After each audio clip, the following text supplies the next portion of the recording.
Je ne peux pas prouver Dieu, mais je peux te montrer ses traces et j'ai choisi aujourd'hui de te montrer toutes celles que j'ai collectées uniquement dans mon jardin confiné. Pourquoi les levers de soleil sont-ils si beaux? Toutes ces teintes variées. Bim!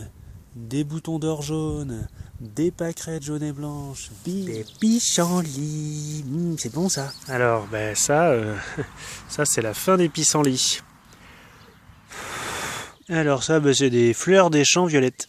D'autres fleurs des champs violettes. Regarde le petit chêne, hop. Il vient du gland, il y a ses racines, il est magnifique. C'est vert fluo les feuilles. C'est vert fluo, ça veut dire quoi? Ça veut dire que c'est tout tendre. En période de pénurie, tu mets un peu d'huile, un peu de citron et ça te fait une super salade. Regarde-moi ça, sur une seule vue, t'as un palmier, t'as un charme tout en bourgeon et t'as un Cercus torculus. Bon, en gros, un chêne tordu. C'est pas un truc magique ça? Pourquoi ils sont différents, hein? Dis-moi.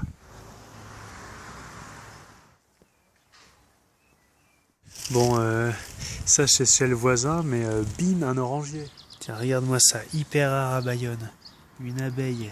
Tiens, un œuf de merle. Les pigeons là, ils sont bien, ils sont en train de picorer. Oh, un dalmatien. Ça, c'est pas commun.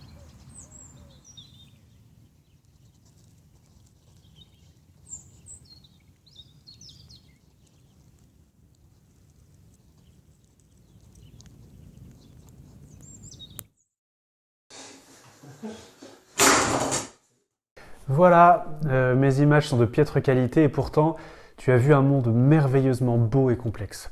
Le moindre de ces organismes est plus complexe que le concentré de technologie qu'est un iPhone. L'argument, autrefois on mettait Dieu là où on n'avait pas d'explication, mais aujourd'hui heureusement on a la science, est en fait un argument qui se retourne.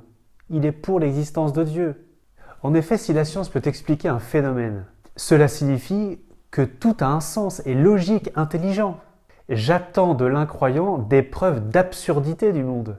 Si Dieu n'existe pas, le monde est absurde. Il est le fruit du pur hasard. Selon la science statistique, la vie n'existe pas parce qu'il y a une chance sur 10 puissance 60, tu mets 60 zéros, pour que la vie existe sur Terre.